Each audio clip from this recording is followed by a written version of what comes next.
एक बार की बात है, एक बहुत ताकतवर राजा था। उसकी कोई औलाद नहीं थी, पर वह बूढ़ा हो रहा था। वह अपने राज्य के वारिस को लेकर बहुत चिंतित था। तो उसने तय किया कि वह अपने राज्य की भागदौड़ किसी उत्तम और बुद्धिमान व्यक्ति के हाथों सौंप देगा। तो उसने अपने राज्य का वारिस चुनने के लिए एक प्रतिक्रिया रखी, जिसके लिए एक शानदार महल बनवाया गया। उस महल के दरवाजे पर एक पजल बनाई गई और पूरे राज्य में यह घोषणा कर दी गई कि सभी नौजवानों को राजा का निमंत्रण है।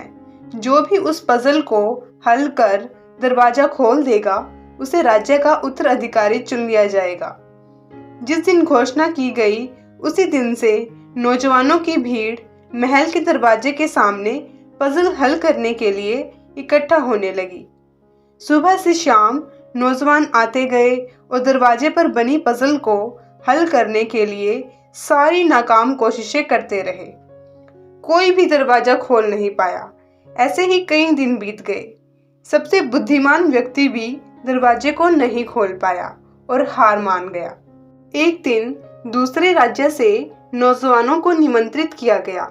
कई मशहूर और बुद्धिमान व्यक्ति आए। सबने दिन भर कोशिश की और दिन खत्म होते ही सब वापस चले गए।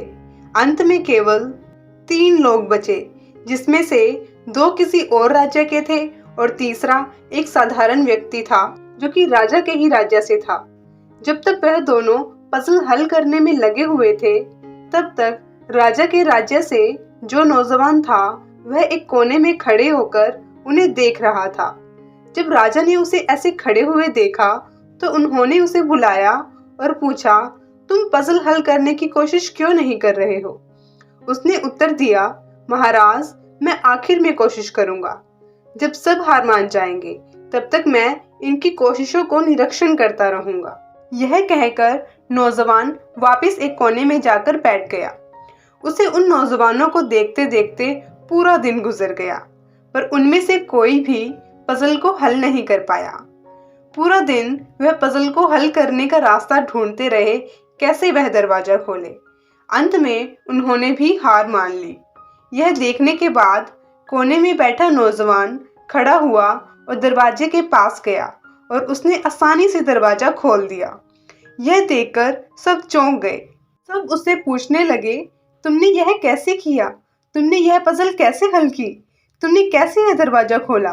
नौजवान ने उत्तर दिया, जब सब पजल को हल करने में लगे हुए थे तो मैं बैठकर तुम सबको देख रहा था और एक विचार मेरे दिमाग में आया कि यहाँ कोई पजल नहीं है दरवाजा खोलने के लिए। तो मैं गया और जब मैंने दरवाजे को धक्का मारा तो दरवाजा खुल गया। दरवाजा खोलने के लिए कोई पजल नहीं थी। यह सुनने के बाद राजा प्रसन्न हो गए। जैसा वादा किया गया था, उस नौजवान को राज्य का अगला उत्तराधिकारी बना दिया गया और वह शानदार महल उपहार के रूप में उसे दे दिया गया। इसी तरह जिस तरह हम अपनी मुसीबतों को सोच सोचकर इतना बड़ा बना लेते हैं, असल में वह इतनी बड़ी होती नहीं है। जब हमारी मुसीबतें हल हो जाती है, तब हमें एहसास होता है, अरे यह तो बहुत आसान थी। तो मुसीबतों को शांति से एक कोने में बैठकर ऑब्जर्व करो और फिर उसे हल करने की कोशिश करो।